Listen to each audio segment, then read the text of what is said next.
चलिए बच्चों, आज हम आपको पढ़ाने जा रहे हैं प्रत्यावर्ती धारा। प्रत्यावर्ती धारा, ठीक, बहुत इंपॉर्टेंट टॉपिक है। इसमें से आपके 2-3 क्वेश्चन बने हैं, 2-3 क्वेश्चन आपके बने हैं, ठीक।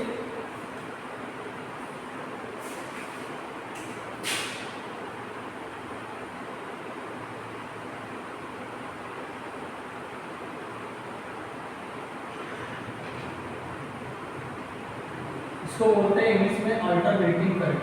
अल्टरनेटिंग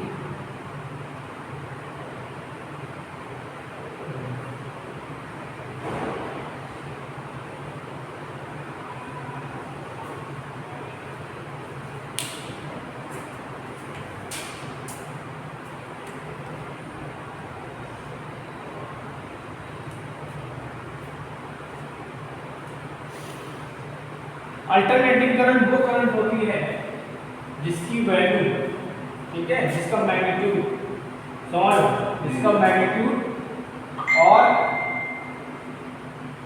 डायरेक्शन समय के रिस्पेक्ट में क्या होगी, चेंज होगी, ठीक। देखो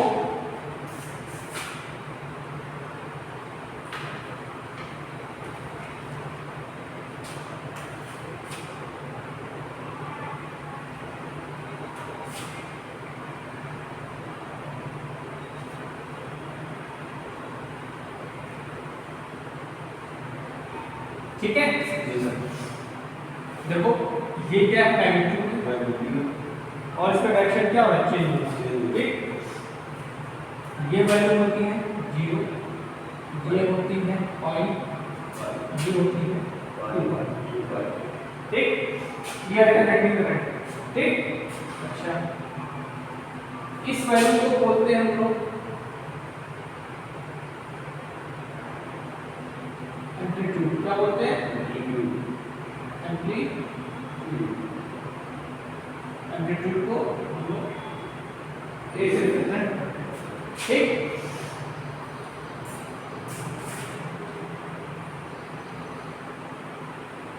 ये जो वैल्यू होती है, ठीक है, ये होती है I1, I2, I3। इनको बोलते हैं तात्क्षणिक मान, तात्क्षणिक।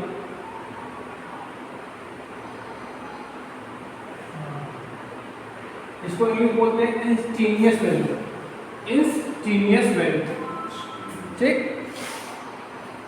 ये वैल्यू होती है मैक्सिमम वैल्यू। क्या होती है, मैक्सिमम वैल्यू, ठीक।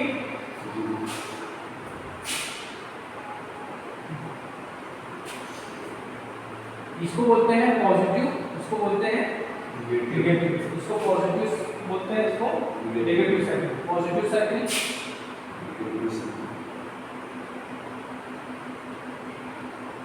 इसको बोलते हैं,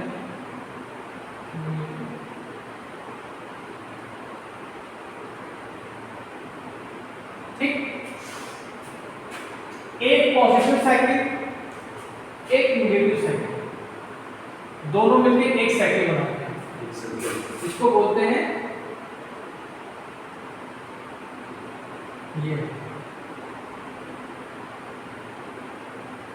ये कहलाता है आपका वन साइकिल। क्या कहलाता है, वन साइकिल या वन चक्र। हिंदी बोलेंगे क्या, वन चक्र, ठीक। एक साइकिल को कंप्लीट करने में जो टाइम लगता है उसको बोलते हैं टाइम पीरियड।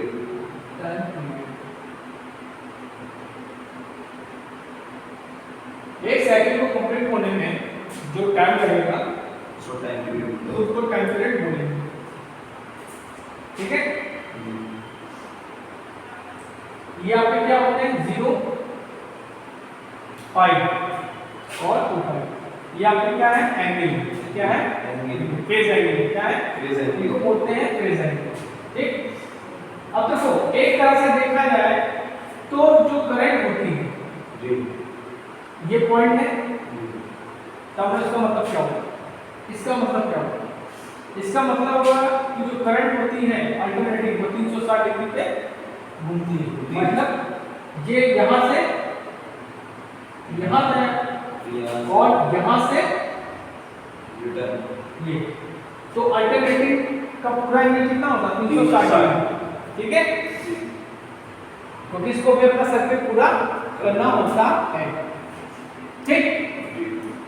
अब इतना समझना है।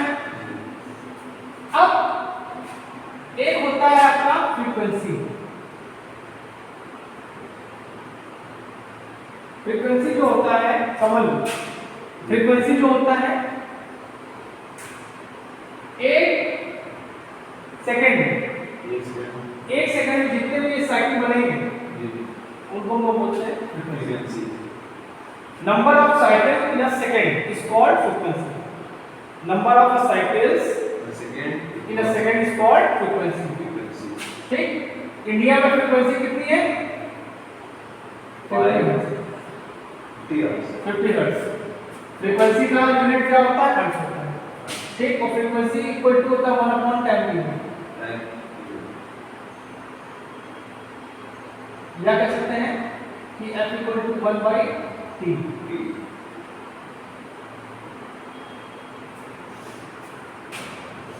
टाइम पीरियड यूनिट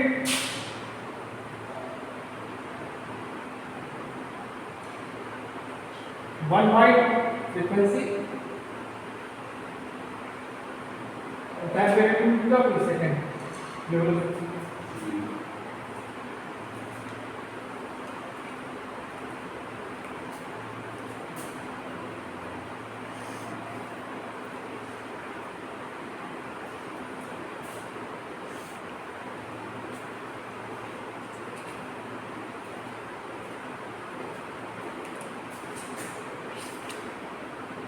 ये वन सर्किल है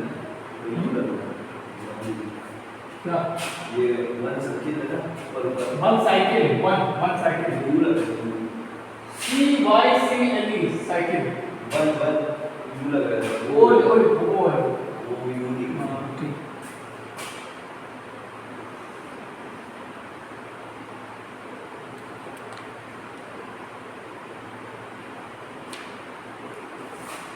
ना हो गया। अब देखो यहाँ पर मैं लिख देता हूँ, अगर आपसे पूछा जाए कि इस अल्टरनेटिंग करंट का या अल्टरनेटिंग वोल्टेज का या अल्टरनेटिंग ईएमएफ का इक्वेशन क्या होता है, तो ये मैं बता देता हूँ।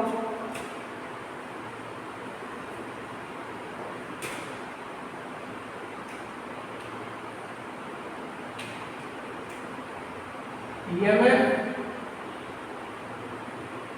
वोल्टेज तथा करंट इक्वेशन,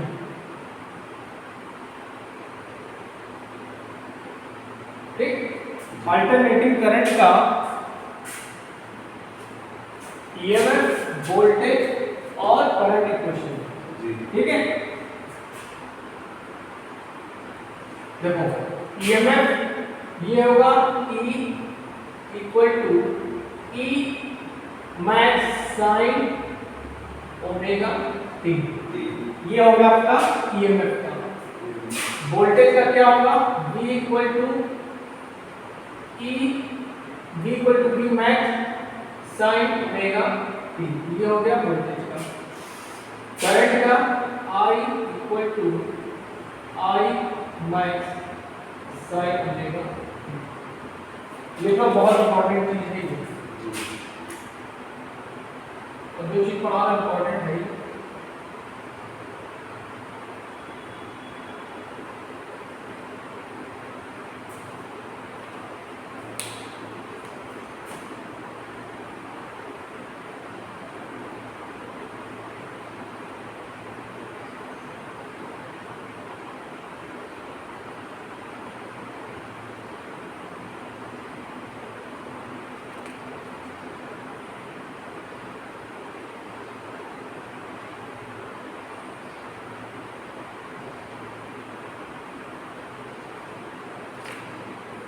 हो गया।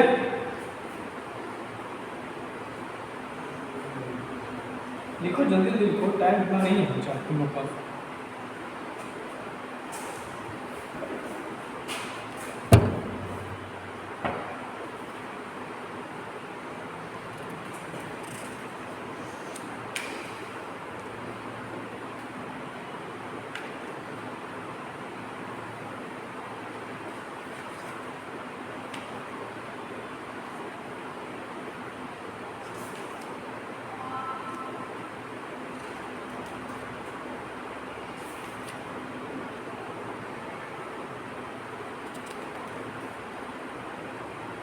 यस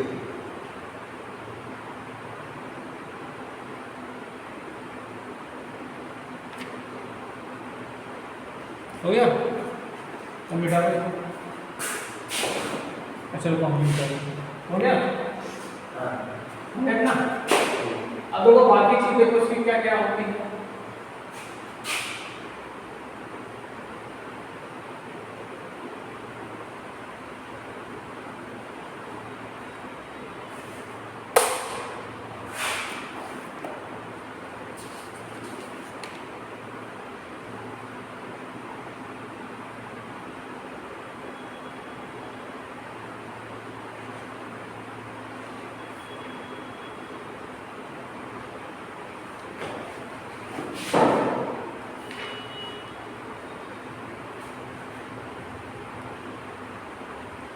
अब देखो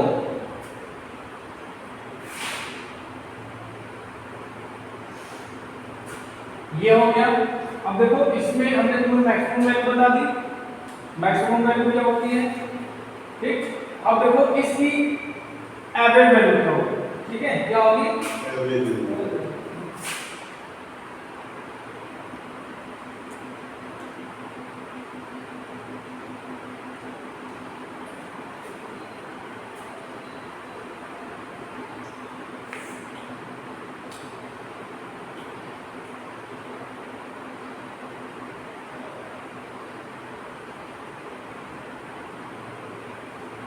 अब देखते हैं लोग एवरेज वैल्यू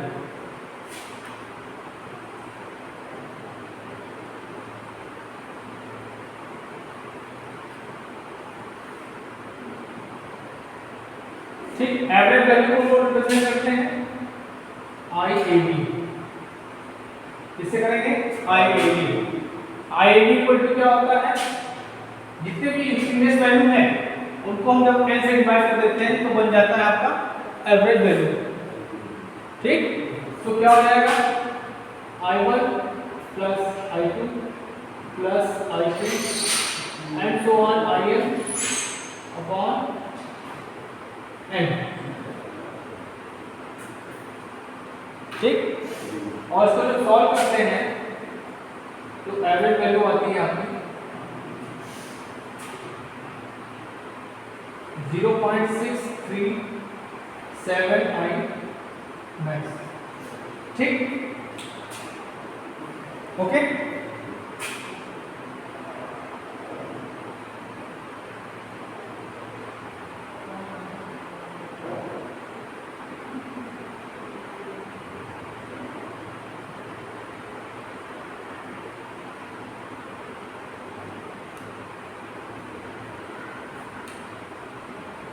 एक एवरेज वैल्यू का फॉर्मूला होता है लिखो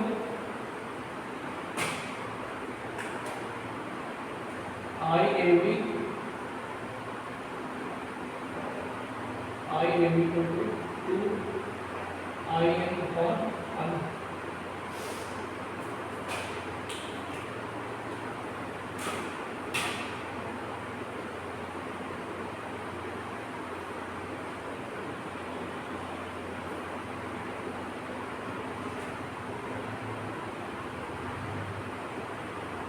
ठीक है और ये जो 2IM होता है ठीक है ये 2IM होता है जो फॉर्मूला होता है ठीक है ये होता है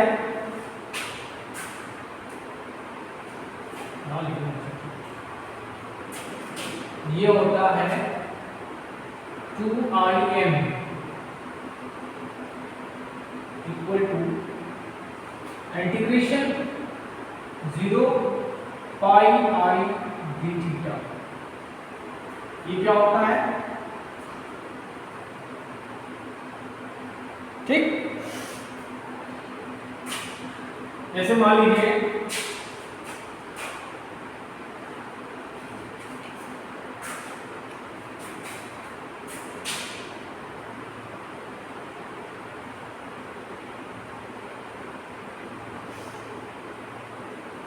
बहुत से बच्चे हमारे इंटर वाले बच्चे देखते होंगे ठीक तो ये हो गया आपका ये हो गया, ठीक। और ये हो गया, ये 0, ये पाई और ये 2 पाई, ठीक। यहां पे हम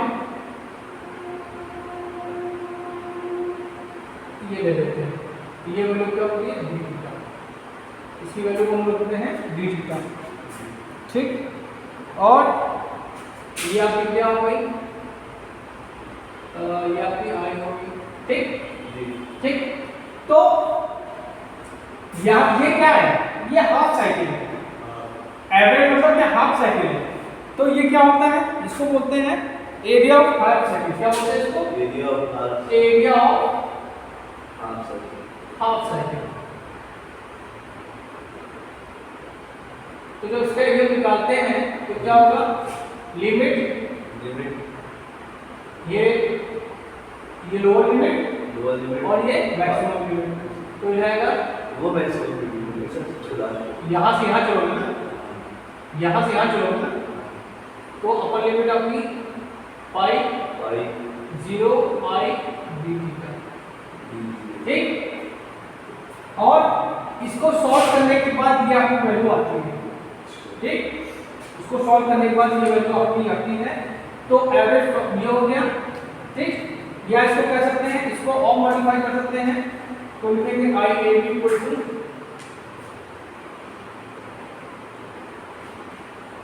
area of half cycle upon pi, या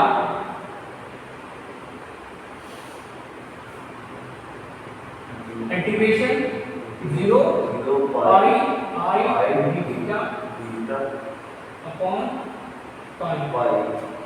इसको सॉल्व करते हैं तो ये आता है 2 आई एन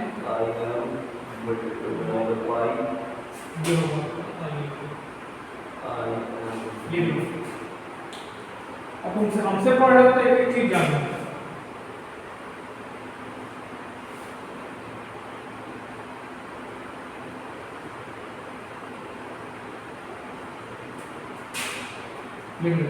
ये सब लिख लो।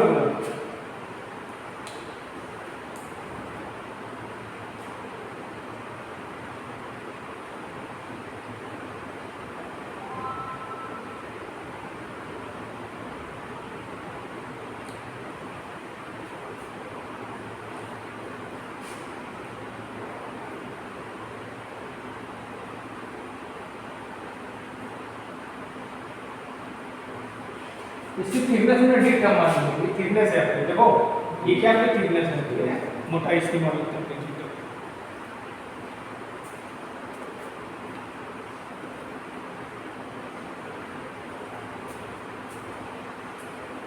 देखो इंजीनियरिंग इंटीग्रेशन से करते हैं, ठीक है, तो इसको पहले छोटा एक एलिमेंट लेते हैं, ठीक है। जब इंटर की फिजिक्स पढ़ोगे या हाई लेवल की फिजिक्स पढ़ोगे तो जब हमको इस पूरे का निकालना होगा, ठीक है, तो इसका थिकनेस छोटा सा ले लेते हैं, ठीक। छोटा सा निकालेंगे तो उसको बोलते हैं डी थीटा, ठीक। पूरे का निकालेंगे तो पूरा क्या हो जाएगा, यहाँ से यहाँ तक होगा, ठीक। तो इसकी ये लोअर लिमिट हो गई और ये लोअर, तो हम 0 से पाई चल रहे हैं, ठीक। और ये हमने क्या बताया, ये सब क्या होता है, I1 I2 I3 ये सब होता है। तो हमने ये पूरा क्या होगा, इसको मान लिया हमने I, तो I डी थीटा इंटीग्रेट कर देंगे, तो जब करेंगे तो ये हाफ साइकिल का ये एरिया पूरा निकल आएगा, ठीक है। हो गया, लिखो जल्दी से।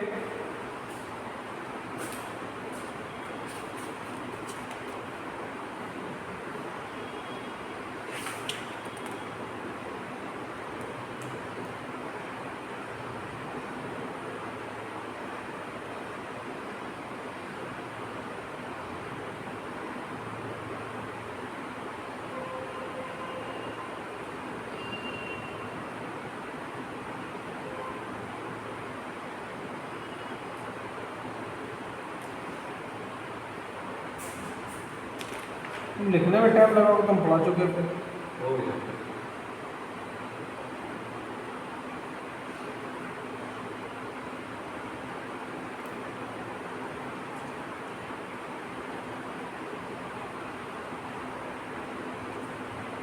हो गया?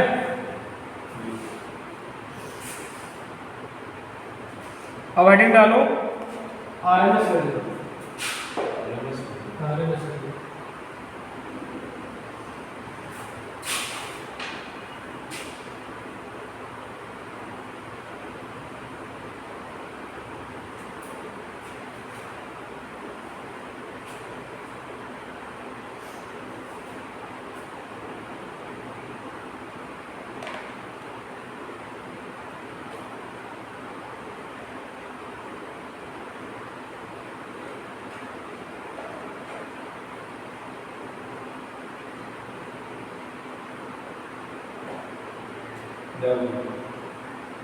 ठीक। अब देखो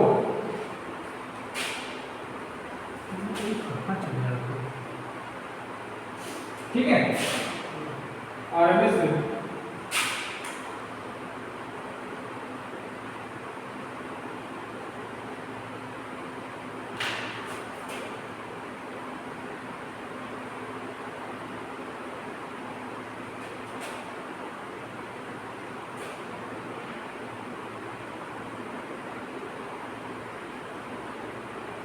ठीक है।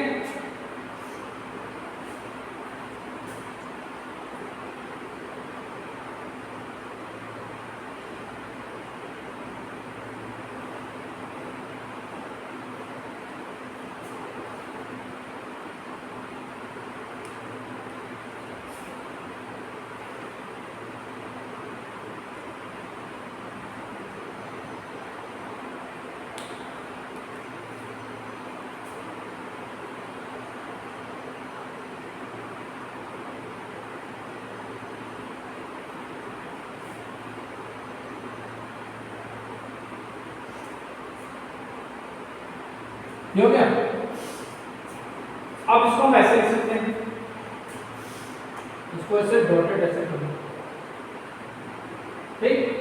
अच्छा देखो आरटीआई का पहले देख लो, ठीक। आरटीआई का आरएमएस वैल्यू को टू होता है आरएमएस, इसको बोलते हैं root mean square, root mean square value, इसको बोलते हैं रूट मीन स्क्वायर वैल्यू।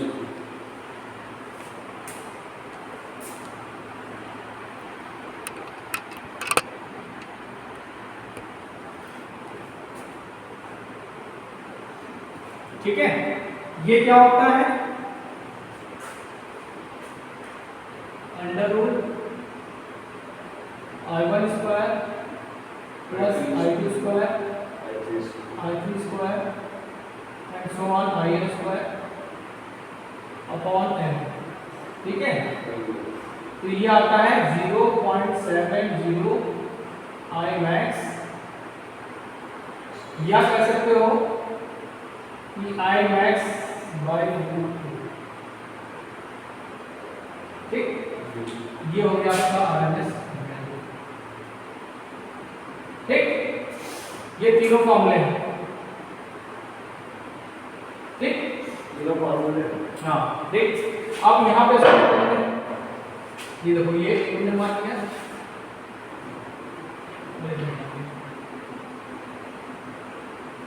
ये होगा आपका आई स्क्वायर, ठीक है।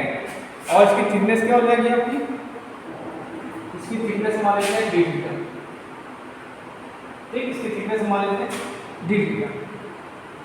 तो अब इस स्ट्रिप की एलिमेंट्री जो स्ट्रिप हमने मानी है, इसका अगर हम क्या निकालें, एरिया निकालें, ठीक है। एरिया का स्ट्रिप क्या जाएगा,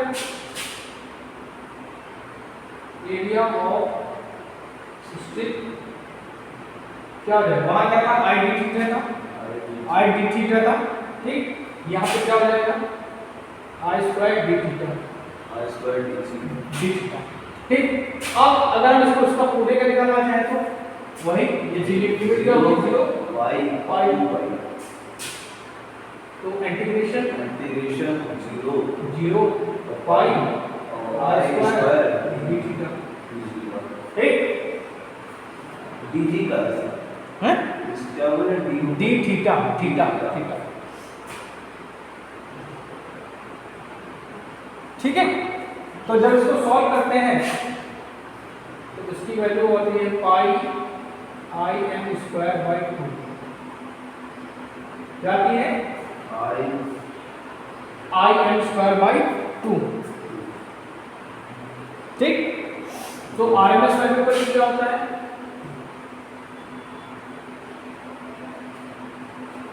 रूट ऑफ, ठीक, ये पाई आई एम स्क्वायर अपॉन 2 और अपॉन पाई ये होता है, पाई पाई कैंसिल आउट, तो ये हो जाएगा आपका I M square root square है ना, ये रूट कैंसिल हो जाएगा, तो आई एम स्क्वायर क्या आ गई आई ऑन रूट 2 आई, ये सब फॉर्मूले में करना है। ये पहला फॉर्मूला हो गया, ये दूसरा फॉर्मूला हो गया, ये तीसरा फॉर्मूला हो गया, ठीक, और ये आई आर एम एस,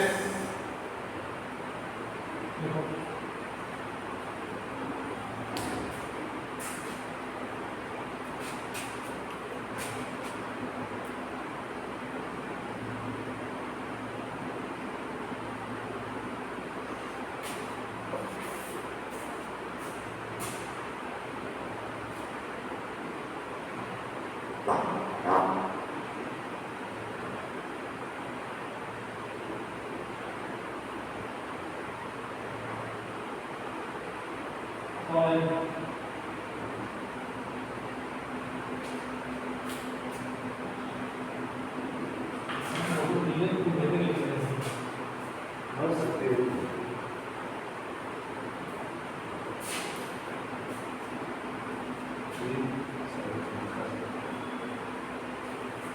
हो गया।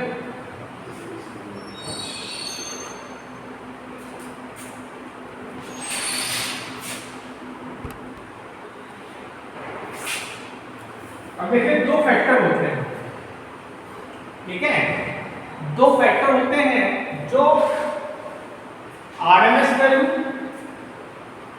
एवरेज वैल्यू और मैक्सिमम वैल्यू में रिलेशन रिप्रेजेंट करते हैं। पहला होता है आपका फॉर्म फैक्टर, ये क्वेश्चन आएगा जो 100% क्वेश्चन आएगा, फॉर्म फैक्टर।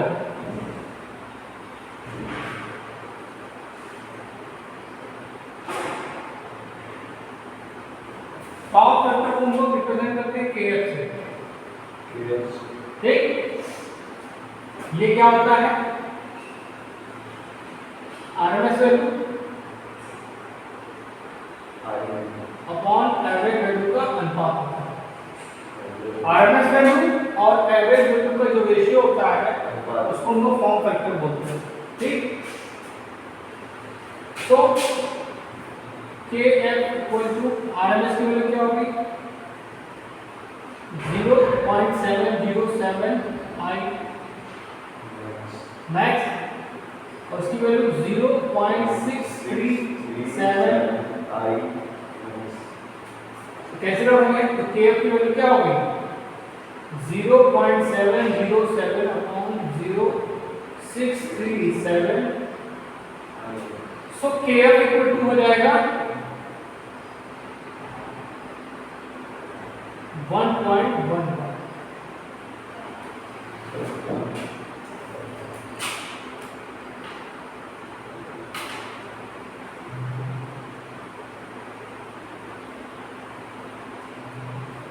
ये हो गया आपका form factor.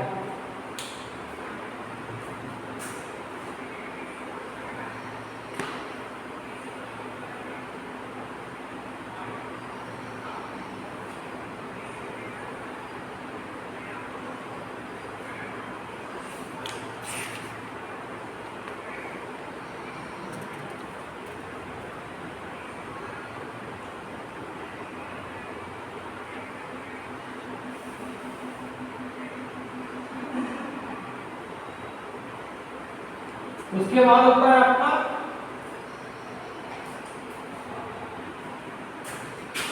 P factor.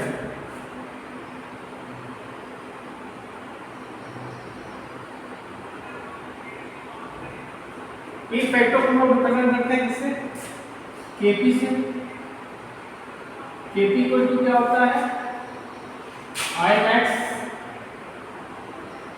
Upon I R S. ठीक, सो केपी को टू क्या रहेगा? आई आर मैक्स ऐसे रहेगा और ये हो जाएगा I max upon root two. Root two को चलाएगा तो केपी को टू हो जाएगा 0.2 या 1.414। ये हो गया आपका केपी।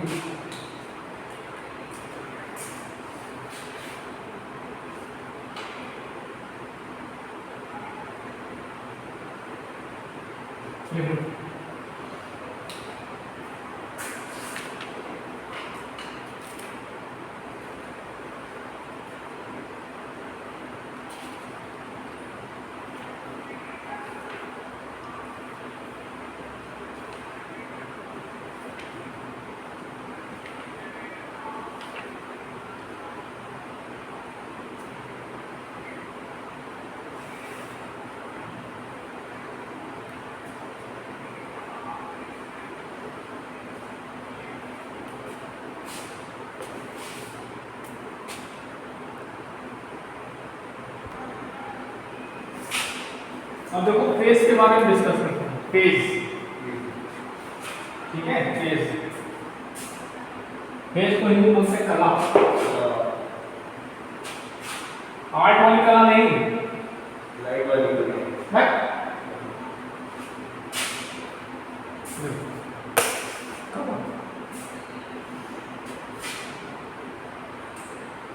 फेज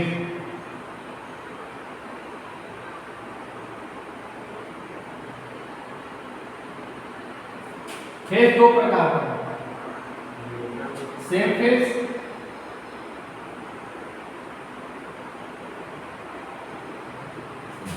सेम फेज को बोलते हैं इन phase.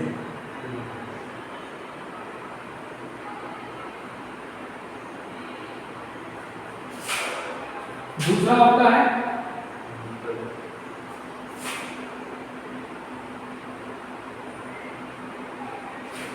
Out of phase. Out of phase, ठीक है। अब देखिए, जैसे मान लीजिए, ठीक है, दो फेज होते हैं, ठीक। आउट ऑफ फेज मतलब दो फेजों में डिफरेंस आ जाए, दो फेजों में डिफरेंस आ जाए। तो चलिए देखते हैं।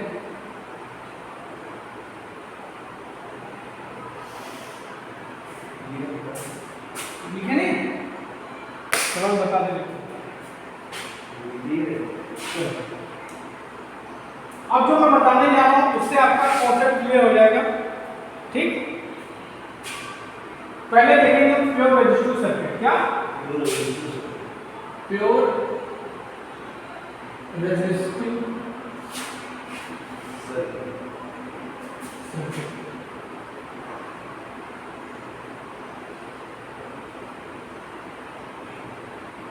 प्योर रेजिस्टिव सर्किट मतलब सर्किट में सिर्फ रेजिस्टेंस है, सर्किट में सिर्फ रेजिस्टेंस है।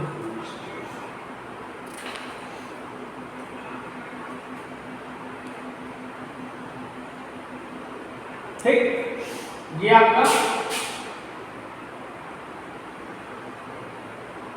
रेजिस्टेंस हो गया और इसको हमने एसी सप्लाई से कनेक्ट कर दिया।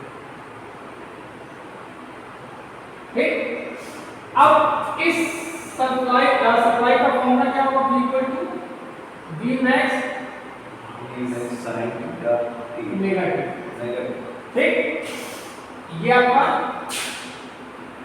रेजिस्टेंस होगा, ठीक। और ये आपकी क्या होगी? करंट फ्लो, इसमें करंट फ्लो। जब आपका सर्किट प्योर रेजिस्टिव होता है। तो सेम फेज की कंडीशन इसमें आती है। इट मींस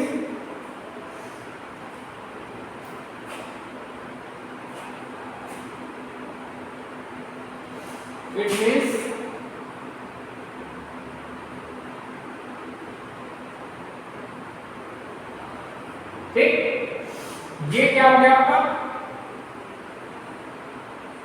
ये आपका हो गया, सुनो देख लो पहले, ये आपका वोल्टेज हो गया, ठीक। 0 से स्टार्ट हुआ था, 5 पे खत्म हो गया। तो करंट भी यहीं से स्टार्ट होगी और 5 पे खत्म होगी,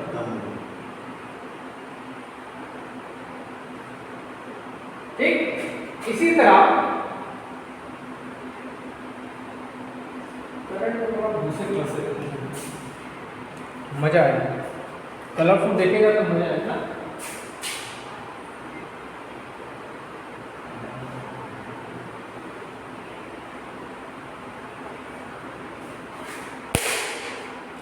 ये आपकी क्या हो गई, करंट, ठीक, ओके। ये आपका क्या हो गया, अब ये 2 पाई होगा, तो ये आपकी वोल्टेज हो गया, ठीक। ये भी क्या आपका माइनस का वोल्टेज हो गया मैक्सिमम, और ये आपकी क्या हो गया, ये आपकी करंट हो गया, ठीक। इसमें क्या होगा, इसमें ये आपका वोल्टेज होगा, तो ये आपकी क्या होगा, करंट होगा, ठीक है। ये आपका वोल्टेज हो गया, तो इसी डायरेक्शन में आपकी करंट होगी, ठीक, ठीक है। प्योर रेजिस्टिव सर्किट में क्या होता है, cos फाई की जो वैल्यू होती है वो क्या होती है, 1 होती है। cos फाई की वैल्यू क्या होती है, पावर फैक्टर की वैल्यू क्या होती है, 1 होती है, ठीक। अच्छा, यहां से अगर हम वोल्टेज का इक्वेशन निकालें तो वोल्टेज का इक्वेशन क्या होगा, ये होगा, ठीक है। इसी तरह आपका करंट का भी क्या होगा, I max sin omega t, ठीक है।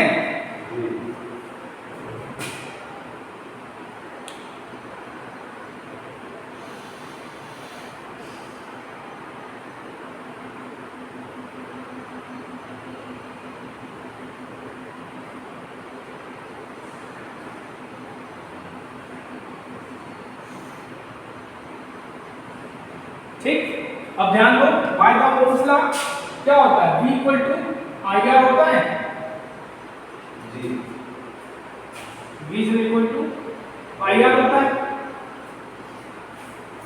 तो V मैक्स इक्वल टू क्या हो जाएगा, I मैक्स इनटू R होगा, लिख लो।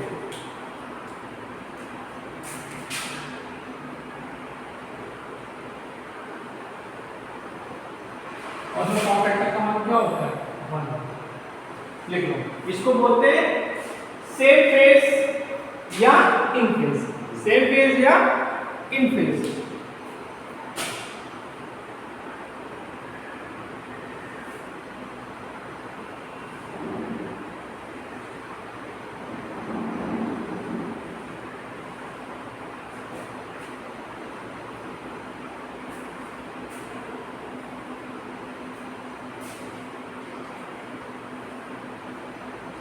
देखो यहाँ पे वैल्यू रखेंगे ना, तो sin ओमेगा टी और sin ओमेगा टी कैंसिल हो जाएगा, इसलिए हमने इसको ऐसे लिख दिया।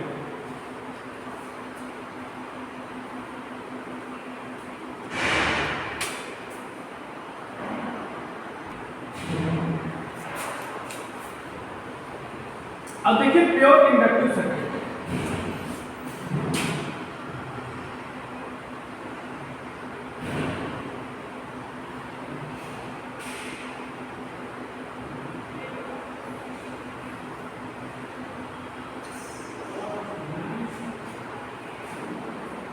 यहाँ पे हमने एक इंडक्टर लिया और इसमें हमने सप्लाई दी, ये L हो गया।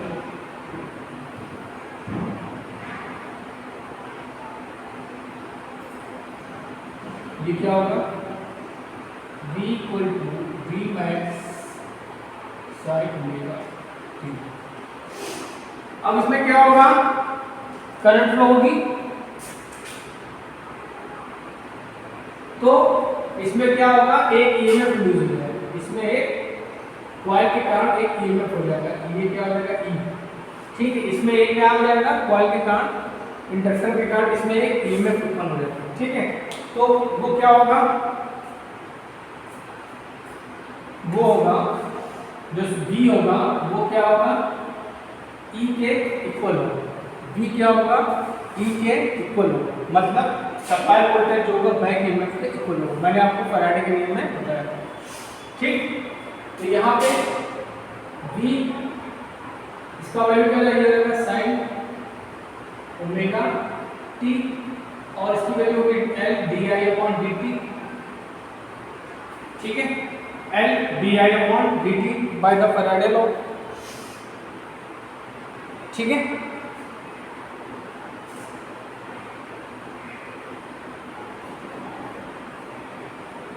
ठीक, ओके। तो अब इसको हमने क्या कर दिया, ये हो जाएगा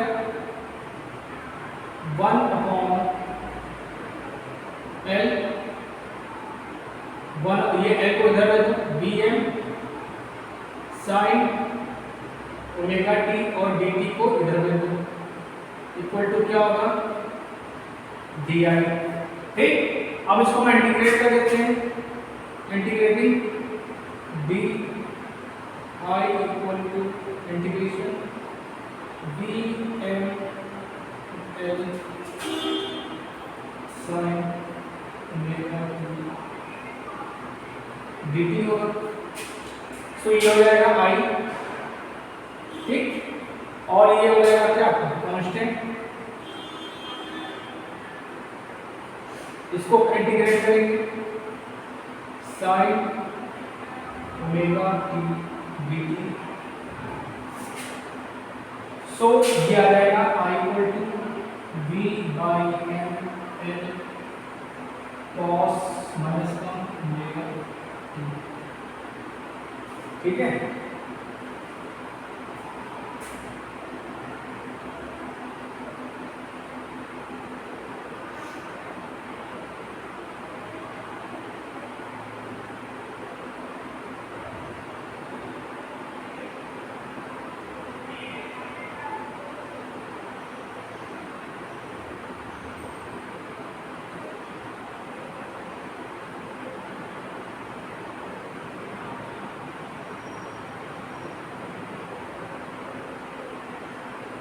ठीक है, तो इसको हम क्या कर सकते हैं,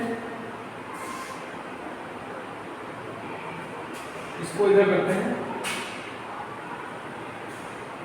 so I equal to Bm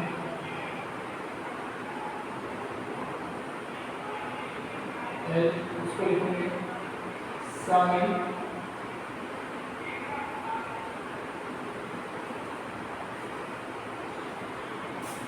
omega t minus π/2 हो जाएगा,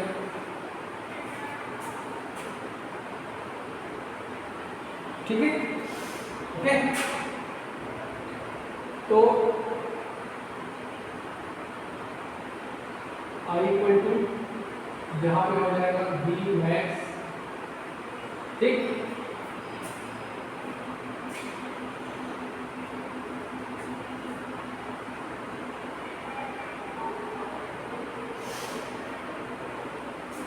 यहाँ पे ओमेगा भी है, ठीक है, इंटीग्रेट करेंगे तो क्या आएगा, तो ये हो जाएगा omega L sine omega t minus π/, ठीक, और इसकी वैल्यू होती है I max sine omega t minus π/2,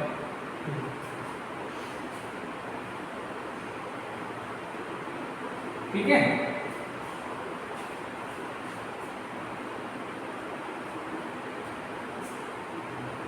तो यहाँ पे करंट का आपको क्वेश्चन क्या मिल गया, I equal to I max omega T minus pi, और यहाँ पे वोल्टेज का क्वेश्चन क्या आपको नहीं है।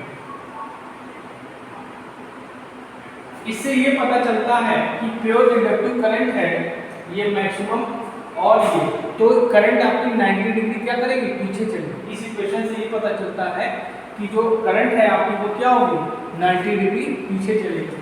तो अगर इसका हम बनाएंगे तो ऐसे बनेंगे,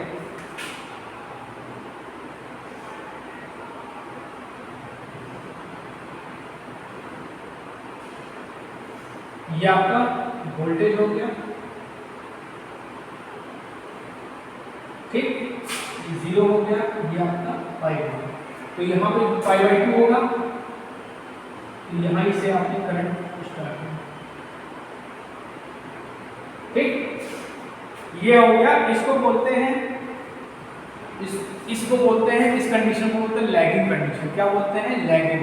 मतलब जो करंट होती है वो 90 डिग्री लैग करती है। क्या करती है, 90 डिग्री लैग करती है, और इसमें जो पावर फैक्टर होगा वो क्या होगा, लैगिंग होगा, ठीक है।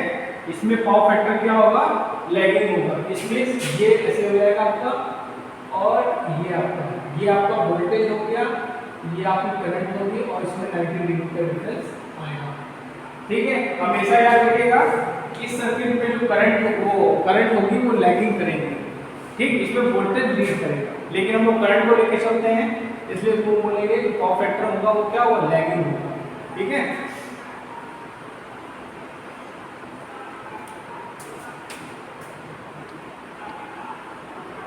ये देखिए हल्की नहीं हो रही।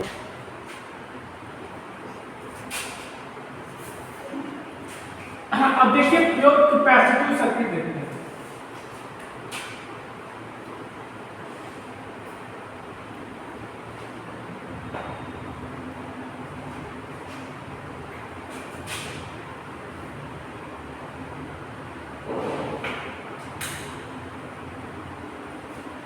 ठीक, हमने क्या कर दिया, एक कैपेसिटर हमने लगा दिया,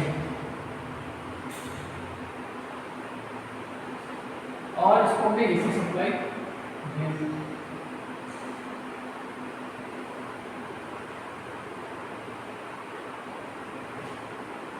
ठीक, ये आपका क्या होगा, सी हो गया, ठीक है।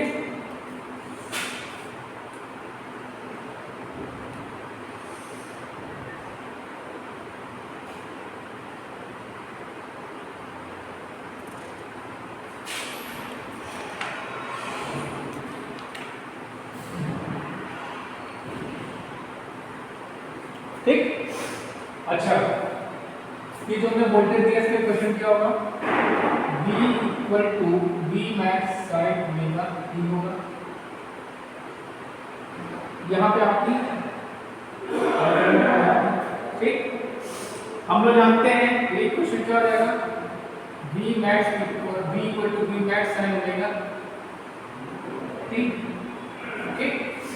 अच्छा, अब यहाँ पे इस कैपेसिटर में क्या होगा, Q इक्वल टू CV होगा, Q इक्वल टू CV होगा, ठीक। तो यहाँ से हम G की वैल्यू से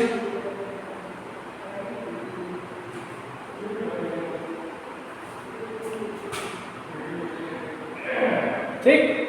अच्छा, यहाँ से अगर हम G की वैल्यू रखें तो क्या होगा, V max sine omega T होगा, ठीक है।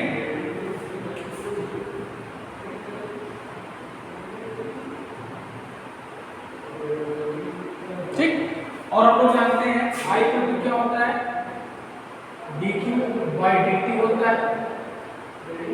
तो यहाँ पर वैल्यू रखेंगे क्योंकि यहाँ से, तो d बाई dt, ठीक,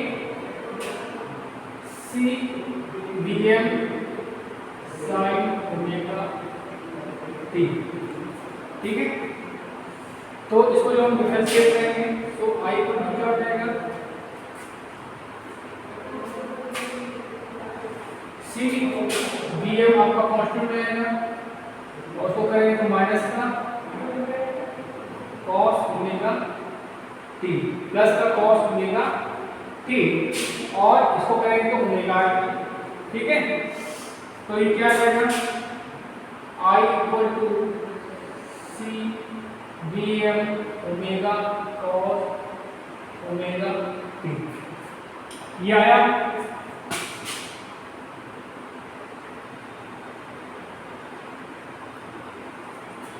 ठीक,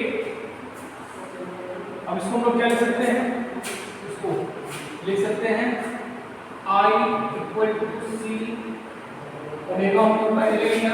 ठीक है, ओमेगा सी बी एम, इसको लिख सकते हैं साइन, इसको क्या लिख सकते हैं omega t plus pi by 2। ठीक है,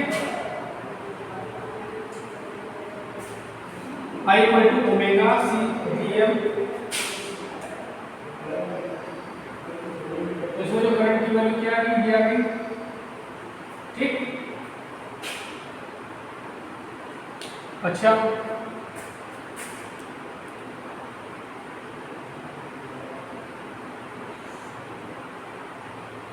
तो ध्यान दीजिए,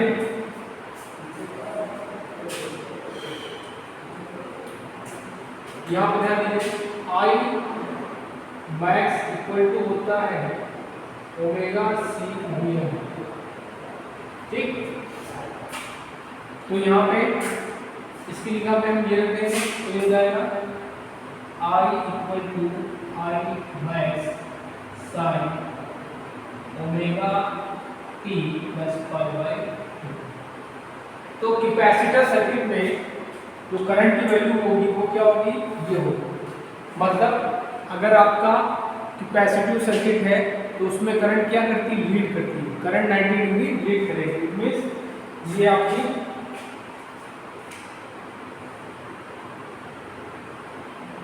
ये आपको वोल्टेज हो गया, ये आपकी करंट होगी, ये क्या हो जाएगा 90 डिग्री। ठीक, और इसमें पावर फैक्टर क्या होता है, लीडिंग होता है। पावर फैक्टर क्या होता है आपका, लीडिंग होता है। ठीक है,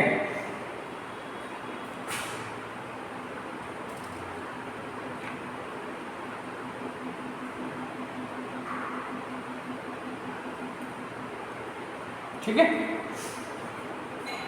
और इसका सर्किट डायग्राम हम देखिए, फिर डायग्राम क्या होगा, ये डायग्राम से देखिए, ये आपकी क्या हो गई 0 पाई हो गई, ये क्या हो गया आपकी करंट हो गई। ठीक है, और ये आपका I/2 हो गया, यहां से आपका वोल्टेज हो गया। ठीक है, ये आपका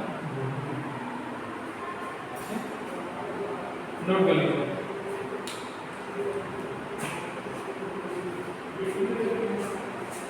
अब देखिए ध्यान दीजिए, हमने क्या बताया, ये इसमें देखिएगा I equal to omega C B M, तो I max upon B M equal to omega C, so B M upon I max equal to 1 upon omega C, और ये वैल्यू होती है आपकी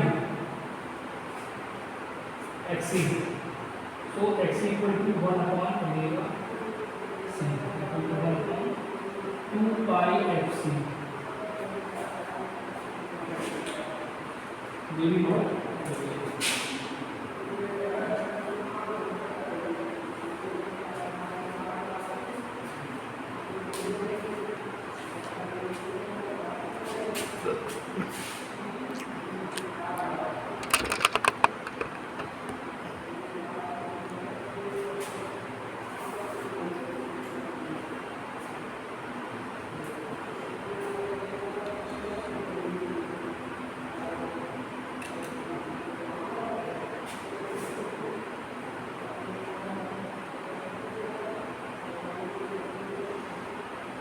और इसमें एवरेज पावर जो होती है, इस सर्किट में एवरेज पावर जो होगी वो क्या होगी आपकी 0। कहाँ लिखूं, यहाँ एवरेज पावर जो होगी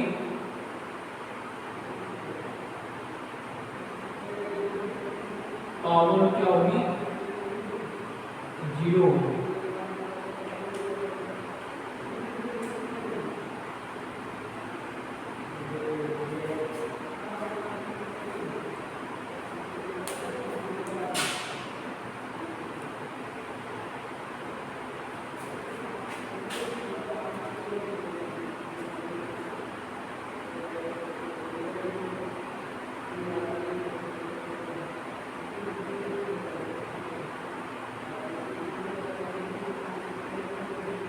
ठीक है, आज के लिए बच्चों इतना बहुत है।